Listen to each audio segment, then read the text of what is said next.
I've been reading the article Food Addiction Can Lead to Death, and I don't totally agree with this article with respect to causes and effects.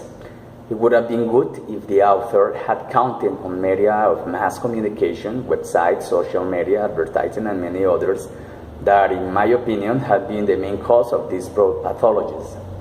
On the other hand, agricultural products as well as processed products and canned have been modified and altered in order to be sold and create a dependency toward them. If we reflect on how our diet and eating habits were some years ago, we will realize that nothing of this would exist. Our parents promoted healthy eating habits, and because of television hadn't arrived with such a power, children had the opportunity to spend time in outdoors.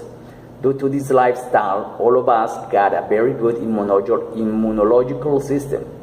Regarding to our generation, all of us are a reference point when it comes to good eating and healthy habits. Moreover, we never got sick with such a kind of addiction pathologies. In the event that some of us will have suffered any kind of psychological problem or behavior changes, it would have been solved fast and it wasn't as turning in a teacup. Many researchers about this topic are trying to cheating on us, since all of them are sponsored by enormous corporations, which only are interested on how their products are sold, even if they are harmful to human consumption, and even though when these serious diseases are known by international governmental agencies, they are neither controlled nor regulated by them. In the long run, all mankind will be falling apart and many more addictions will have appeared in the near future. This issue will have become a bed of nails for many countries, and nobody will have found a way out if we don't pay attention to this problem now. The article talks about the consequences these pathologies have, but they're not aware about the main causes. Whenever a boy doesn't have enough follow-up by his parents, it represents a high probability to suffer some of the aforementioned food-related pathologies. Whether the youngsters are aware about the problems or not, this responsibility is deeply from parents. This is a lot on the plate for millions of homes around the world, but it's a reality they have to cope with. Because of the generational change, teens don't want to assume any responsibility, and even more so, parents don't want to take part in their lives.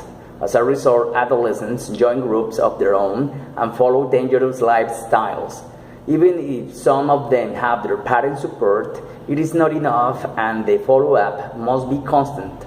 Otherwise, the ability to disobey orders that a youngster has will lead him to delinquency or to adopt any kind of eating disorders.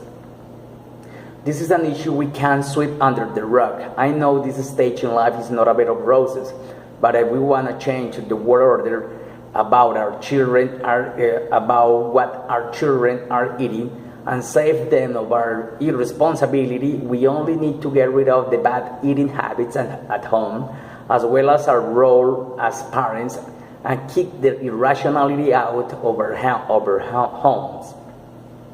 Only if we give up bad habits, our world will have a new change for coming generations.